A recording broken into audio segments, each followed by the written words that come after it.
Direct avec Fabien Villedieu. Bonjour, vous êtes délégué syndical Sudrail, conducteur de train. L'UNSA a d'ores et déjà dit non. Le syndicat a décidé d'arrêter le mouvement. Votre réaction ? Bonjour, écoutez, contrairement à ce que vous attendez, je ne vais pas critiquer l'UNSA. Voilà, ils sont en grève depuis 2 mois avec nous. Je connais beaucoup d'adhérents, de militants de l'UNSA, et donc je me mettrai pas à leur jeter la pierre. La seule chose que je veux dire, par contre, à leurs adhérents et leurs militants, c'est que ce sont les premiers à reconnaître qu'il y a eu des avancées. Je les cite, suite au rapport de force, suite à la grève. Donc il est dommage de reconnaître que ces avancées ont lieu suite au conflit, suite à la grève, et de pas continuer dans cette ligne-là, en sachant que en termes de discussion, de négociation, de rapport de force, on appellera ça comme on veut, il y a beaucoup de sujets. Il y a la convention collective, mais il y a aussi les fameux 30% de productivité que doit faire la SNCF, c'est-à-dire la mise à plat de tous les accords locaux, et je peux vous dire que des accords locaux à la SNCF, il y en a beaucoup, dans les semaines et les mois qui viennent.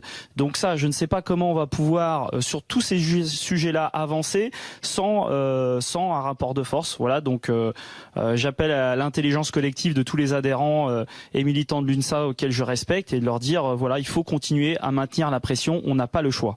Le problème, c'est qu'après l'UNSA, la CFDT pourrait également décider de stopper le mouvement. L'unité syndicale ne serait plus évidemment qu'un lointain souvenir. Comment continuer à mobiliser sur le terrain? On comprend bien évidemment que c'est le moyen de pression que vous préconisez. Écoutez, on continue à mobiliser avec les cheminots, et puis surtout on continue à mobiliser avec ce qui nous attend et ce qui va nous arriver dessus. Voilà. Alors c'est sûr qu'on a l'unité syndicale, c'est mieux, mais s'il n'y a pas d'abord une unité syndicale, il y aura à minima Sud à la CGT, ce qui est quand même pas rien à la SNCF, Sud à la CGT.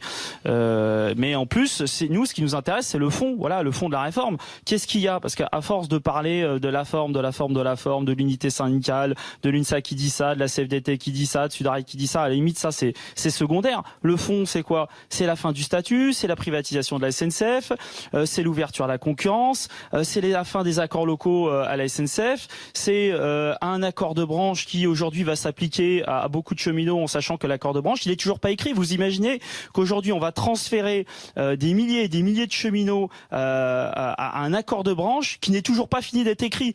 Voilà, c'est ça l'avenir qui nous réserve. Donc nous, ce qui nous tient et ce qui est important pour nous, c'est ça le fond. On sait pourquoi on fait grève. Après, s'il y a l'unité syndicale, c'est tant mieux. S'il n'y a pas l'unité syndicale, tant pis, on continuera quand même. Merci d'avoir réagi en direct.